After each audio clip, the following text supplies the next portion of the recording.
Hi teachers and mothers, welcome to my channel learn with Amna. जैसा कि आप जानते हैं कि आज का दौर इंग्लिश का दौर है और बंदा इंग्लिश के छोटे मोटे सेंटेंस तो कोशिश करके बोल सकता है, मगर जब हम चाहते हैं कि इंग्लिश को उसके पूरे लवाजमात के साथ बोल सकें तो ये तब भी मुमकिन है जब हमारी वोकेबलरी भी हो हमारे पास और इस ज़बान के तमाम फिगर्स ऑफ स्पीच भी हमें मालूम हो कि हमने जब बात करनी है तो मिसाल के लिए हमारे पास इतना ज़ख़ीरा अल्फाज होने चाहिए और हमें तौर तरीका पता हो कि हमने किस चीज़ को किसके साथ मिलाकर पेश करना है और किस चीज़ की खासियत को किस चीज़ की खासियत के साथ मिलाकर बात करनी है। अगर हम इस तरीके से बात करेंगे तो फ्लुएंटली हम इंग्लिश को अच्छे तरीके से बोल पाएंगे। अगर हम इंग्लिश को अच्छे तरीके से बोलना चाहते हैं तो फिगर ऑफ स्पीच को समझना बहुत ज़्यादा ज़रूरी है। तो आज बात होगी फिगर्स ऑफ स्पीच की। वीडियो स्टार्ट करने से पहले अगर आपने मेरे चैनल को सब्सक्राइब नहीं किया तो सब्सक्राइब करें, बेल आइकन को लाजमी हिट करें ताकि हर नई आने वाली वीडियो का नोटिफिकेशन आपको मिले। So now let's start. बात होगी फिगर ऑफ स्पीच की। फिगर ऑफ स्पीच 3 तरह के होते हैं। अभी आज बात होगी फर्स्ट फिगर ऑफ स्पीच यानी कि सिमिलीज, तशबीह या तशबीहात। A simile is an expression. A simile एक ऐसा इजहार है इन विच जिसमें वी कंपेयर हम मुकाबला करते हैं two different things for similarity, दो मुख्तलिफ चीज़ों की मुमासलत का मुकाबला करते हैं। एंड वो यूज़ और हम इस्तेमाल करते हैं द वर्ड्स एज और लाइक इन दिस एक्सप्रेशन, और इस इजहार के लिए हम 2 लफ्ज़ इस्तेमाल करते हैं, एज और लाइक। यानी कि ऐसे जुमले जिनके अंदर एज या लाइक इस्तेमाल होगा तो हम समझ लेंगे कि ये सिमिली का यूज़ हुआ है। For example, the man is strong like a horse. आदमी मजबूत है लाइक अ हॉर्स, एक घोड़े की तरह। तो इसमें लाइक अ हॉर्स सिमिली है। The sea water is as clear as crystal.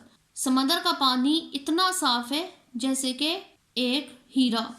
My father was as brave as lion. मेरे अबू इतने बहादुर हैं जैसे कि शेर। तो इसमें like a horse, as clear as crystal, as brave as lion ये सिमिलीज हैं क्योंकि इनकी तशबीहात इन चीज़ों के साथ दी गई है। जैसे कि वालिद की बहादुरी को तशबीह दी गई है शेर की बहादुरी के साथ, समंदर के पानी की शफाफियत को हीरे की शफाफियत के साथ तशबीह दी गई है, और आदमी की ताकतवर होने को घोड़े की ताकत के साथ तशबीह दी गई है। ट्रांसलेशन में थोड़ा सा करते हैं ताकि हमें अच्छी तरीके से समझ आ जाए। अगर आया हुआ हो वो बंदर की तरह मज़ाहिया है तो हम बनाएंगे ही इज़, यानी कि पहले सब्जेक्ट उसके बाद लिंकिंग वर्ब ही इज़। अब आगे आ जाएगा असेंबली का यूज़। एज फनी, वो इतना मज़ाहिया है। एज अ मंकी, जैसे कि एक बंदर। वो बैल की तरह मोटा है।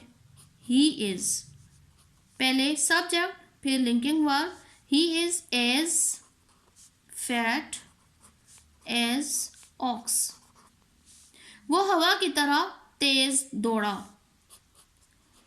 पहले सब्जेक्ट फिर verb. He ran as fast as the wind.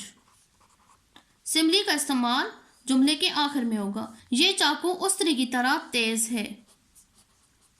This knife is as sharp as razor. थोड़ी सी इसकी और मशक करते हैं।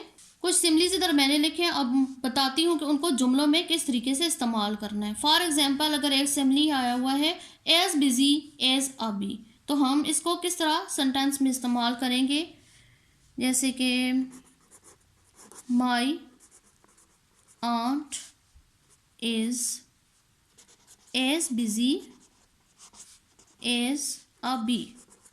मेरी खाला ऐसी मसरूफ़ है जैसे कि शहद की मक्खी। एज रेड एज रोज। हर चीक्स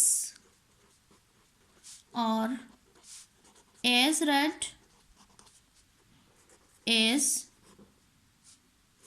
एज रोज। उसके गाल इतने सुर्ख हैं जैसे कि गुलाब। As brave as a lion. My brother is as brave as a lion. Next, as black as coal. Abid's skin is as black as coal. Abid की जिल्द इतनी काली जितना कि कोयला. As easy as ABC. This sum is as easy as ABC. Spoken English में अगर हम अबूर हासिल करना चाहते हैं तो फिगर ऑफ स्पीच पर अबूर हासिल करना हमारे लिए बहुत ज़्यादा ज़रूरी है. आई होप आपको ये टॉपिक अच्छी तरीके से समझ आ गया होगा. इसका नेक्स्ट पार्ट बाद में मैं डिस्कस करूँगी. मेरे साथ रहिएगा. Thanks for watching.